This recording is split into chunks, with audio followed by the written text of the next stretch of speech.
I'm J. Rachel Edidin. And I'm Miles Stokes. And we're the hosts of Rachel and Miles Explain the X-Men, a weekly podcast all about the ins, the outs, and the retcons of our very favorite superhero soap opera. We're also the hosts of Rachel and Miles Review the X-Men, which you're watching right now, where we talk about the X books that come out each week. This week we're looking at the books, or rather book, of November 25th, 2015. Let's do it. This week we're going to be looking at All-New Wolverine number 2, written by Tom Taylor, with art by David Lopez and David Navarro, and colors by Nathan Fairbairn. You know, when we reviewed the first issue of this, we were just absolutely blown away, and I gotta say, the second issue is continuing in kind.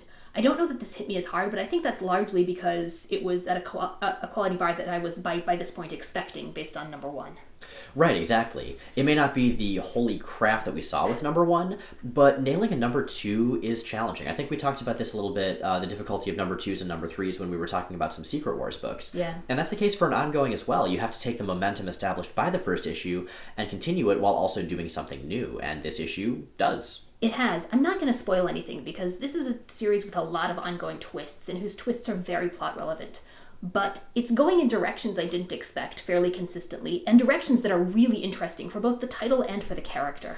Right, I mean, the aforementioned not going to spoil plot elements, they're very well chosen because they make for a good action story, but they also make for a good analysis of Laura and her personality, both in terms of having been X-23, having been this experiment, this living weapon who got out, and also choosing to take on the mantle of Wolverine. It's all about the decisions she's made and her sort of confronting them and analyzing them. Right. One of the drums I've been beating pretty much since we started these reviews, I think, is that a good solo series is a series to which the identity of the main character is fundamental.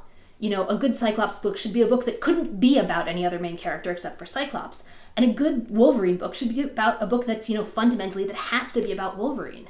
This one is so much that. This is a story that I don't think could really belong to any other character the way it does to Laura, to Wolverine. And I love that. And every aspect of the book underlines it. We talked last issue some about how much we love the art on this, how much we love the way Laura is being drawn, how she's not being sexualized, the way she's being shown as genuinely physically powerful. One of the things that really stuck out to me this week, in addition to all of that continuing, is how differently she's drawn from Wolverine too, because her fighting style is very, very different. She moves differently, she's a much more graceful, much faster fighter, and all of that is really evident in the art.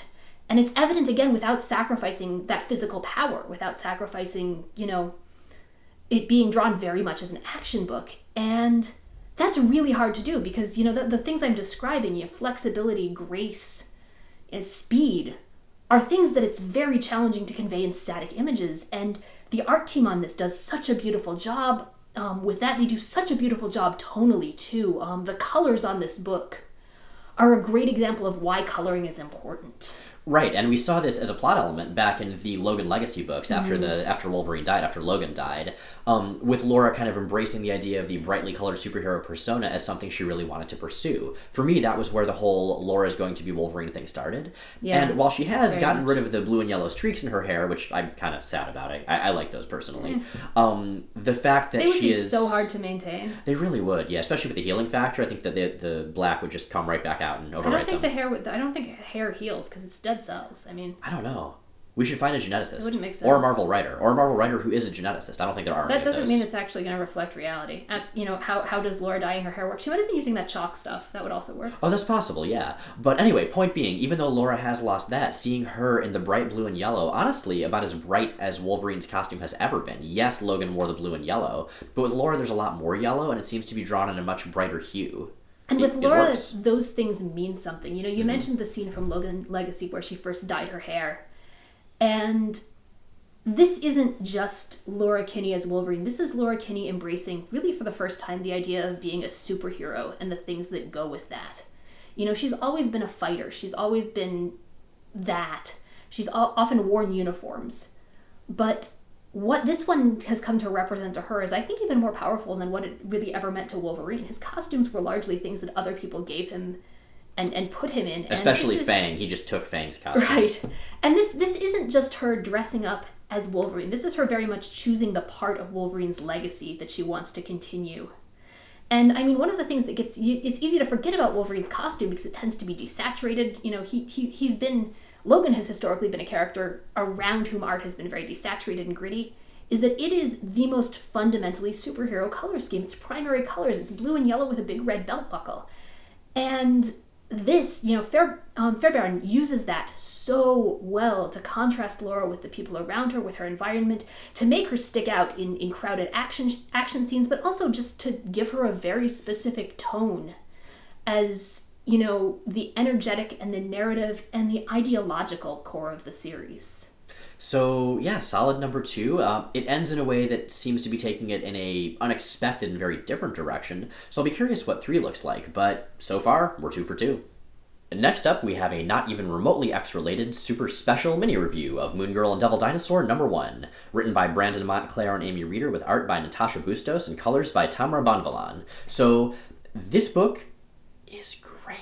We'd been looking at this since we first heard about it, partially because we're always on the lookout for good kids' books. I mean, a lot of our listeners ask us about that, and we also, when we started the show, that corresponded roughly with us getting to know a good friend's small children, and partially because the creative team just looked stellar. And I am pleased to say this book does not disappoint. Oh man, we throw the word delightful around a lot. I guess I throw the word delightful around a lot. And this book is delightful, but it's also really substantial. It is the best depiction I have ever seen of the tremendous frustration of being a really profoundly gifted kid who is stuck in a school and a curriculum and a community that not only is, 7 steps behind you, but doesn't recognize that. Exactly. I mean, we see a lot of kid geniuses in the Marvel Universe, but very few of those comics depict that kind of just alienation and loneliness that can come with that, and this one does it really well. Well, and I think it's significant, too, that Moon Girl is, A, a girl, and B, black, because those child geniuses that we see in comics and depicted in movies and recognized in our schools because they're the people who teachers hone in on are overwhelmingly white boys. And that's not really... that's demographically significant in terms of looking at who the school system fails more than it is in terms of looking at who's that smart. Moon Girl is important because the experience of falling through those cracks is so uniquely frustrating. And obviously I can't identify with every vector of that for her. Is so frustrating, and then never seeing that frustration reflected is so disheartening. And it's so, because the sense of invisibility when you're in that position, I think is one of the worst parts of it. Sure.